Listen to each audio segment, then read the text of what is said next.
Good morning, y'all. Today is Sunday, September the 8th.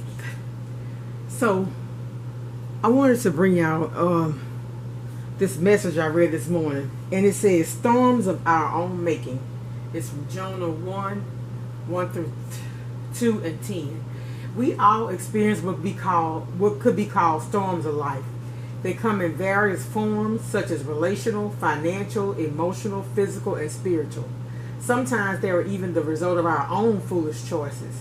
The trouble that comes to us may be the harvest of what we have sown in the past, and that was certainly the case with Jonah. When Jonah tried to run away from God's assignment, the Lord brought a corrective storm into his life.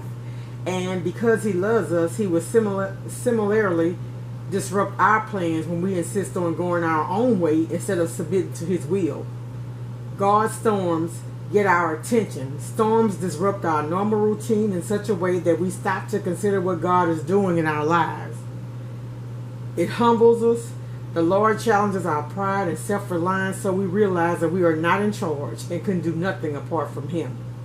It leads us to repentance. Sometimes the consequences of our sin and rebellion are so painful and troublesome that we come to our senses and turn back to God in humble obedience. And it aligns our life with his plans. Storms cause us to let go of our stubbornly held plans and yield to his will, no matter what it costs us. Crying out to the Lord is the best response in a storm. Like Jonah, we should humble ourselves in the midst of our circumstances, submit to God's dealings with us, turn from our rebellion to obedience, and yield to his will. Only then will we become a useful servant in his mighty hand. And, listening and looking at that, and it's kind of, I don't know, when I read that this morning and I thought about storms of our own making. And, looking at the Bahamas and what they're going through. Now, that's their storm. What is ours? What are we going through?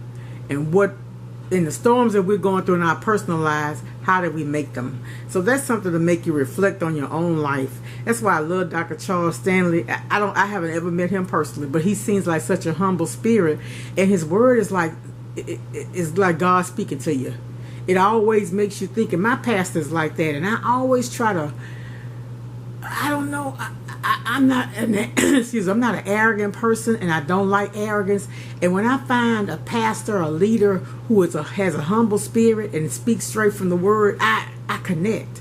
So this is really a word here if you think about it. And look at the timing of that message and what's going on in the world. And if that don't cause you to say, Lord, you got my attention, something is wrong. But happy Sunday, y'all. All my new subscribers, welcome. All those who have been with me and who support me, I thank you. It's all love over here. That's why I call everybody shining stars, because we're only here to spread our light. Let our light shine so people know that God is real and that we're all about love and respect and honoring people and uplifting and motivating and encouraging and inspiring in any way that we can, because we are our brother's keepers. I say that all the time because that's how I feel. Sometimes people going through things and all they need somebody to do is say, look, it's going to be all right. So y'all have a blessed Sunday. I'm always